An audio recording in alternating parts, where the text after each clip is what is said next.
Halo Kedurs, apa kabar? Kali ini kita akan review sebuah EV dari brand yang dulu pernah ada di Indonesia, terus hengkang, dan pada awal 2025 ini balik lagi dan hadir dengan segala pembaruan yang luar biasa. Geely EX5. Buang dulu jauh-jauh ingatan kalian soal brand Geely yang kesannya itu ringkih dan tampak murahan. Karena sekarang Geely sudah comeback dengan segala pembaruan yang luar biasa, yang radikal, menjadi sebuah mobil yang inovatif dan modern. Oke, kita akan lanjut bahas soal X5 ini dari desain dulu. Kalau kita lihat depannya ini, kalau menilai sih Geely X5 ini wajahnya cukup simpel ya, karena nggak terlalu banyak garis yang radikal ataupun tegas, dan malah kebanyakan didominasi dengan bodinya, yang artinya mobil ini minimal banget di bagian depannya. Tapi untuk lampunya sendiri, itu maksudnya ya ini cukup tajam, yang artinya ini adalah untuk mengejar tampilannya yang lebih sporty dan atraktif. Dan di depan ini dia memakai emblem logo Geely yang baru, jadi bukan yang kayak dulu ya. Jadi sekarang itu Geely begini untuk logonya, dan ini terpampang di bagian depan.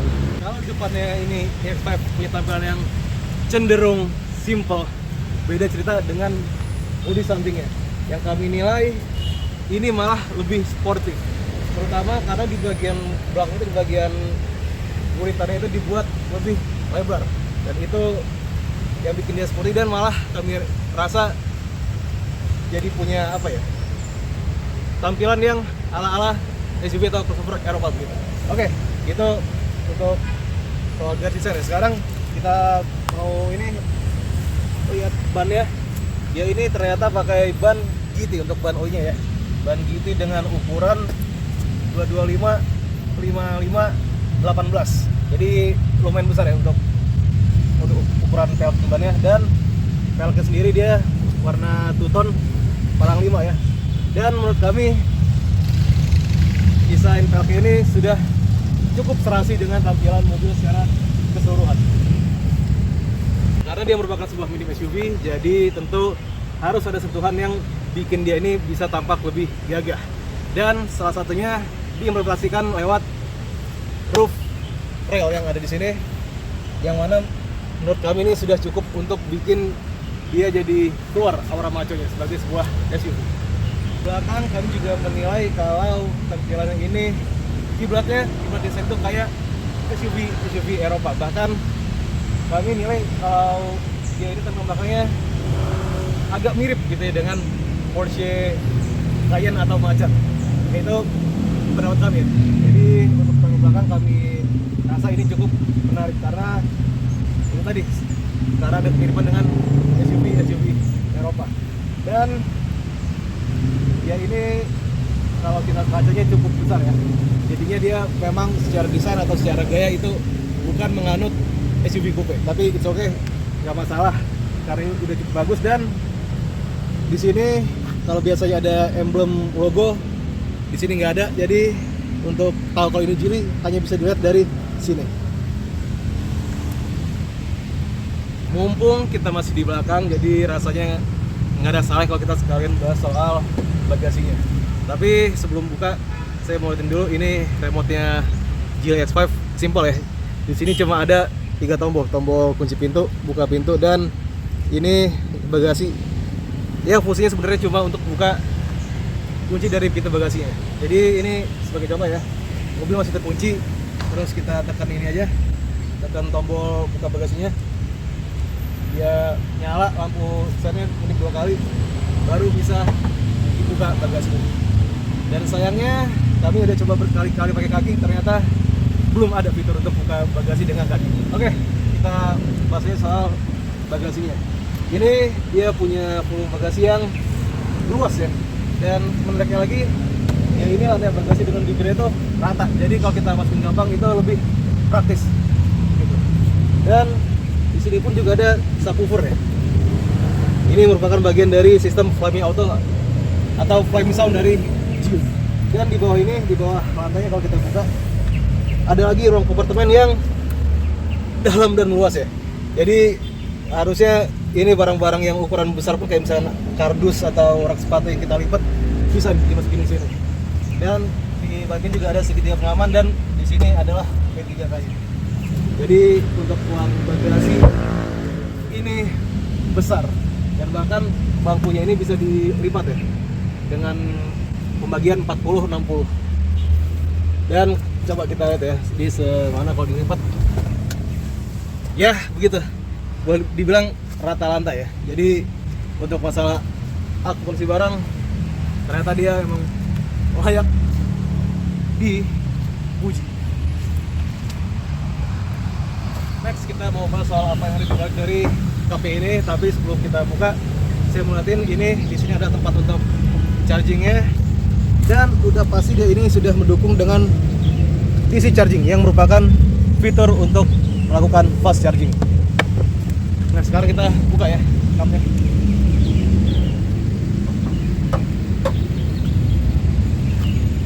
Ternyata dia punya cup yang cukup berat. Ya artinya ternyata memang plat bodinya tebal, pantas berat. Ya beginilah layoutnya. Di sini adalah jantung pacu dari Geely EX5. Untuk spek lengkapnya berikut kami cantumkan, cuma yang kalau tidak salah saya ingat dia ini tenaganya adalah 214 daya kuda dan penggeraknya adalah roda depan. Tenaganya ini merupakan salah satu yang terbesar di kelasnya.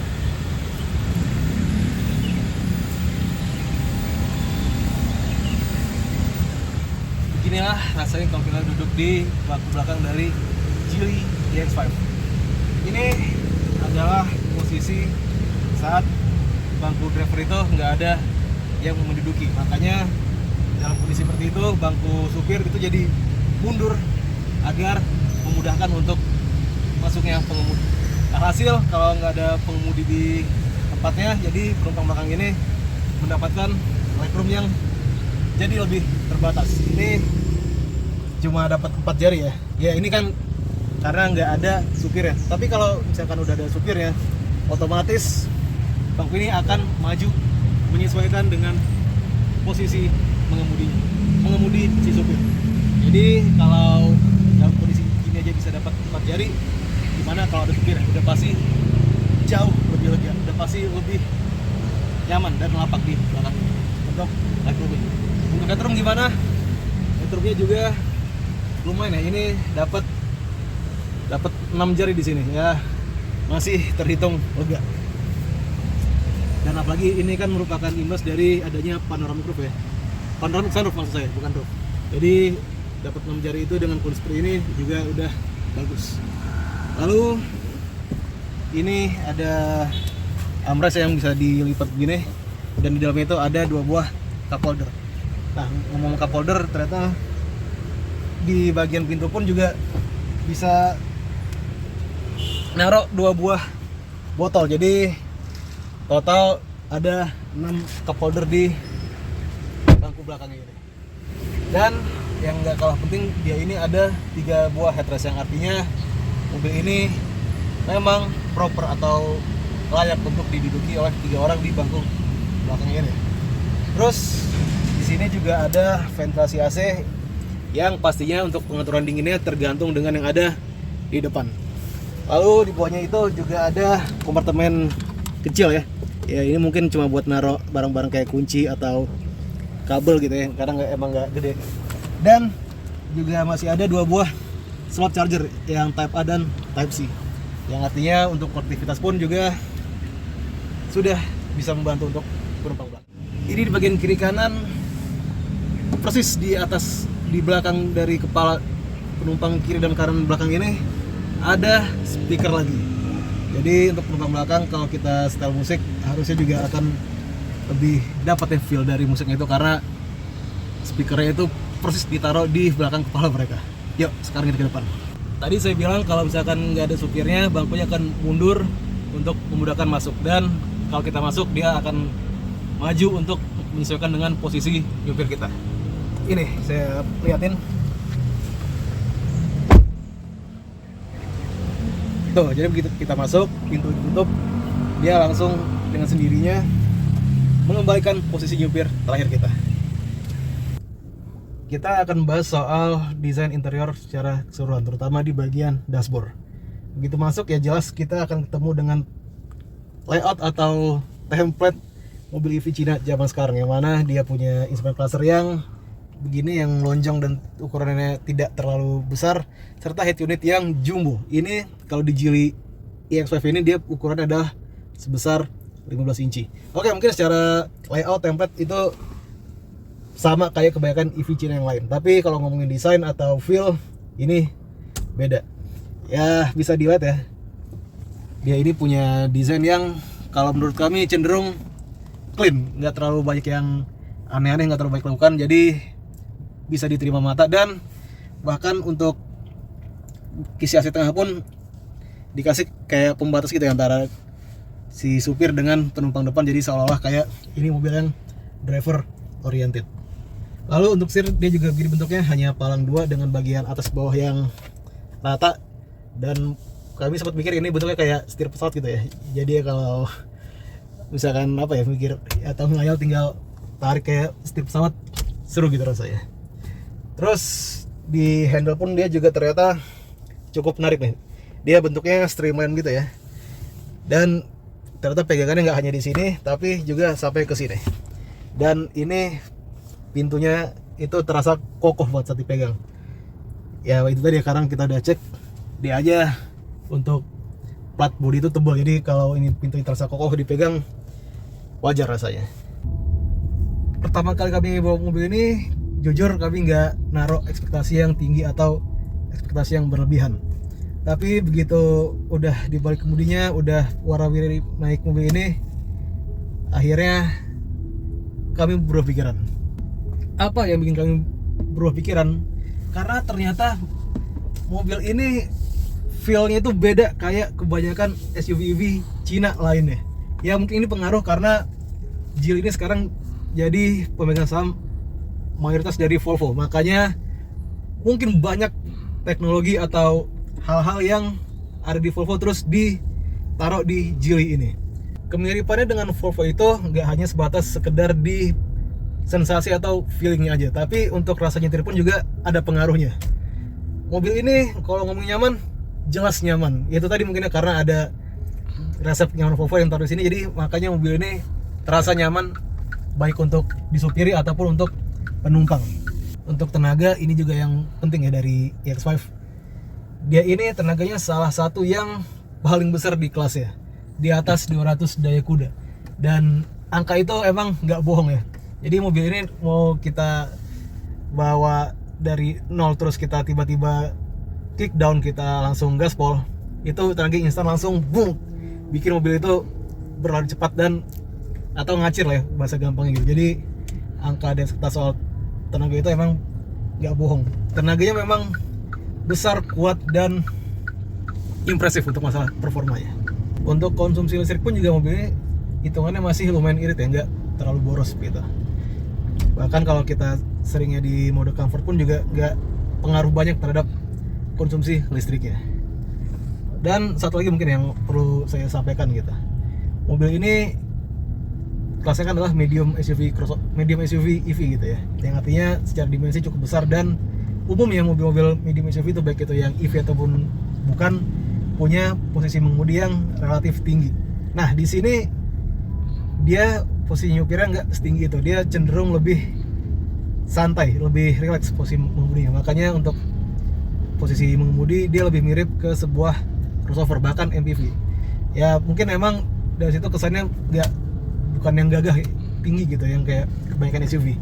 Tapi di sisi lain itu yang bikin rasa mengemudinya jadi lebih rileks dan santai gitu. Makanya mau mobil ini mau kecepatan berapapun rasanya ya rileks saja. Bahkan untuk kalau kita bawa kenceng pun juga tetap nyaman ya, berkat semua kelebihan baik di sektor kenyamanan ataupun dari posisi nyupir sendiri. Untuk harganya, Geely EX5 yang tipe tertinggi ini adalah 505 juta. Oke, mungkin itu bukan harga yang paling murah atau yang paling kompetitif, tapi kami menilai rasanya mobil ini masih layak untuk di harga segitu.